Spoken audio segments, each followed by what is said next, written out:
জুলাই সনদ মানেই গণহত্যার লাইসেন্স, সংবিধানে তা যুক্ত করার পেছনে ইউনূসের ভয়ঙ্কর পরিকল্পনা।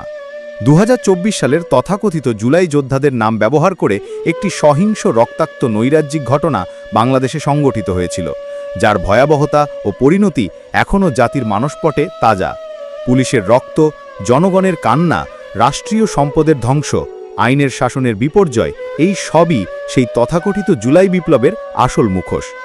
এখন এই ভয়াবহ ঘটনার নাটের গুরুদের দায় মুক্তি দিতে এবং ইতিহাসের দায় এড়াতে একটি গভীর চক্রান্ত চলমান। এই চক্রান্তের কেন্দ্রবিন্দু হচ্ছে জুলাই সনদকে সংবিধানে অন্তর্ভুক্ত করার প্রস্তাব। পেছনের উদ্দেশ্য একটাই, জুলাই মাসে সংগঠিত রাষ্ট্রদ্রোহমূলক, সন্ত্রাসী, চাঁদাবাজি, দখলবাজি এবং হত্যাকাণ্ডকে বৈধতা দেওয়া। এবং এসবের মধ্যমণি হলেন ডক্টর ইউনূস।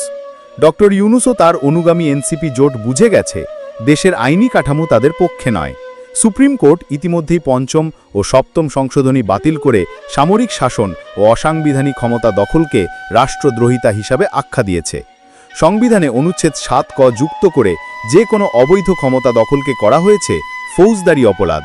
অর্থাৎ জুলাই যোদ্ধা পরিচয় যারা অস্ত্র হাতে তুলে নিয়েছিল তারাও এই আইনের আওতায় অপরাধী। কিন্তু এখানেই ডক্টর ইউনূস ও তার সাঙ্গপাঙ্গদের বিপদ, কারণ তারা জানে একবার বিচার শুরু হলে তাদের অনেকেই রক্ষা পাবে না। তাই তারা জুলাই সনদের নামে একটি ইনডেমনিটি চুক্তি সংবিধানে প্রবেশ করিয়ে নিজেদের সুরক্ষার চাদর খুঁজছে। ঠিক যেমন ১৯৭৫ সালের পর খুনিদের রক্ষা করতে ইনডেমনিটি অধ্যাদেশ জারি হয়েছিল, আজ আবার ঠিক তেমনই ইতিহাসকে পুনরাবৃত্তি করার চেষ্টা চলছে। তবে এখানে একটি বড় সাংবিধানিক বাধা রয়েছে। সংবিধানের ১৫০ অনুচ্ছেদ অত্যন্ত স্পষ্ট।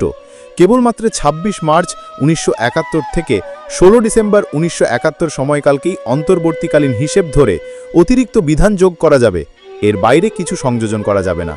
উপরন্তু সংবিধানের ৭ খ অনুচ্ছেদ বলছে প্রস্তাবনা, প্রথম, দ্বিতীয়, তৃতীয় এবং একাদশ ভাগ সহ মূল কাঠামোগত ধারাগুলো অসংশোধনযোগ্য। কাজেই এই সনদ সংবিধানে অন্তর্ভুক্ত করার যে স্বপ্ন তারা দেখছে তা পুরোপুরি অসাংবিধানিক ও বিপজ্জনক।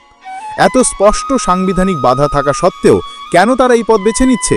কারণ একটাই, তারা জানে তাদের বিরুদ্ধে বিচার শুরু হলে সেটি শুধু ব্যক্তিগত নয়, একটি রাজনৈতিক শক্তিরও সমাপ্তি ডেকে আনবে।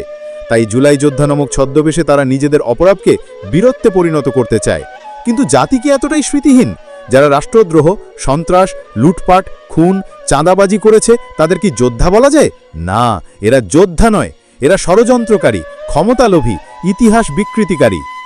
তথাকথিত জুলাই সনদ বাস্তবিক অর্থে একটি রাজনৈতিক পলায়নপত্র, যেখানে অপরাধ ঢাকতে সংবিধানকেই ঢাল হিসাবে ব্যবহার করার চেষ্টা চলছে। কিন্তু জাতির সঙ্গে, মুক্তিযুদ্ধের চেতনার সঙ্গে, শহীদদের রক্তের সঙ্গে বিশ্বাসঘাতকতা করে কেউ পার পায়নি, এবারও পাবে না। তাই বলতেই হয়, জুলাই সনদ মানেই দায়মুক্তির চক্রান্ত।